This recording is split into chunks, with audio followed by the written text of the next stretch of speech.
श्रीकनकधारास्तोत्रम् अङ्गं हरेः पुलकभूषणमाश्रयन्ते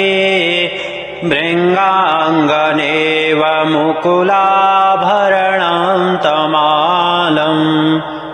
अङ्गीकृताखिलविभूतिर्पाङ्गलीला माङ्गल्यदास्तु मम मङ्गलदेवतायाः मुग्धा मुहुर्विदधते वदने मुरारेः प्रेमत्रपा प्रणिहितानि गतागतानि मालाद्सौर्मधुकरीव महोत्पलेया सा मे श्रियं दिशतु सागरसम्भवायाः विश्वामरेन्द्रपदविभ्रमदानदक्ष मानन्दहेतुरधिकं मुरवेद्विषोऽपि ईशन्निषीदतु मयि क्षणमीक्षणार्धा मिन्देवरोदरसहोदरमिन्दिरायाः आमीलिताक्षमधिगम्य मुदा मुकुन्द मानन्दकन्दमनिमेषमनङ्गतन्त्रम् आकेकरस्थितकनीनिकपक्ष्मनेत्रम् भूत्ये भवेन्मम भुजङ्गशयाङ्गनायाः भावन्तरे मधुजितः श्रितकौस्तुभेया हारावलीव हरिनीलमयी विभाति कामप्रदा भगवतोऽपि कटाक्षमाला कल्याणमावहतु मे कमलाललायाः कालाम्बुदालिललितो रसिकैटभारे धाराधरे स्फुरति या तडिदङ्गनेव मातुः समस्तजगतां महनीयमूर्तिर्भद्राणि मे दिशतु भार्गवनन्दनायाः प्राप्तं पदं प्रथमतः किल यत्प्रभावान् माङ्गल्यभाजि मधुमाथिनि मन्मथेन मय्यापते तदिह मन्थरमीक्षणार्धम् मन्दालसं च मकरालय कन्यकायाः दद्यादयानुपवनो द्रविणाम्बुधारा मस्मिन्न किञ्चन विहङ्गसि सौविसर्णे दुष्कर्म घर्ममपनीय चिराय दूरम् नारायणा प्रणयिनी नयनाम्बुवाः इष्टाविशिष्टमतयोऽपि ययादयाद्य दृष्ट्या त्रिविष्टपपदं सुलभं लभन्ते दृष्टिः प्रहिष्टकमलोद्धरदीप्तिरिष्टां पुष्टिं कृषिष्ट मम पुष्करवेष्टिरायाः गीर्देवतेति गरुणध्वजसुन्दरीति शाकम्भरीति शशिशेखरवल्लभेति सृष्टिस्थितिप्रलयकेलिषु संस्थितायै तस्यै नमस्त्रिभुवनैकगुरोस्तरुण्यै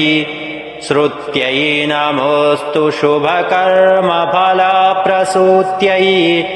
रत्यै नमोऽस्तु रमणीयगुणार्णवायै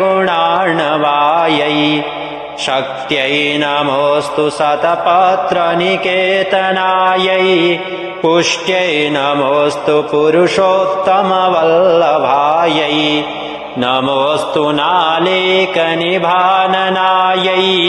नमोऽस्तु दुग्धोदधिजन्मभूत्यै नमोऽस्तु सोमामृतसोदरायै नमोऽस्तु नारायणवल्लभायै सम्पत्कराणि सकलेन्द्रियनन्दनानि साम्राज्यदानविभवानि शरोरुवाक्षि तद्वन्दनानि दुरिताहरणोद्यतानि मामेव मातरनिशं कलयन्तु मान्ये यत्कटाक्षसमुपासनाविधिः सेवकस्य सकलार्थसम्पदः सन्तनोति वचनाङ्गमानसैस्त्वां मुरारिहृदयेश्वरीं भजे सरसिजनिलये सरोजहस्ते धवलतमांसुकगन्धमाल्यशोभे भगवति हरिवल्लभे मनोज्ञे त्रिभुवनभूतकरी प्रसीद मह्यम् दिग्दस्तिभिः कनककुम्भमुखावसृष्टा स्वर्वाहिनी विमलचारुजलाप्लुताङ्गीम् प्रातर्नमामि जगतां जननीमशेषा लोकाधिनाथ गृहिणी ममृताब्धिपुत्रीम् कमले कमलाक्षवल्लभे त्वं करुणापूरतरङ्गतैरपाङ्गे अवलोकय माम किञ्चनानां प्रथमं पात्रकृतिमं दयायाः स्तुवन्ति ये स्तुतिभिर्मूभिरन्वहं त्रिमयीं त्रिभुवनमातरं रमाम गुणाधिका गुरुतरभाग्यभागिनो भवन्ति ते भुवि बुधभाविताशयः श्रीभगवत्पादशङ्करविरचितम् कनकधारास्तोत्रम् श्रीसूक्तम् ॐ हिरण्यवर्णां हरिणीं सुवर्णरजतस्रजां चन्द्रां हिरण्यमयीं लक्ष्मीं जातवेदो मावह तां मावह जातवेदो लक्ष्मीमनपगामिनीं यस्यां हिरण्यं विन्देयं गामस्वं पुरुषानहम् अश्वपूर्वां रथमध्यां हस्तिनादप्रमोदिनीं श्रियं देवीमुपहव्ये श्रीर्मार्देविजुस्ताम् कां सोऽस्मितां हिरण्यप्राकारामाद्रां ज्वलन्तीं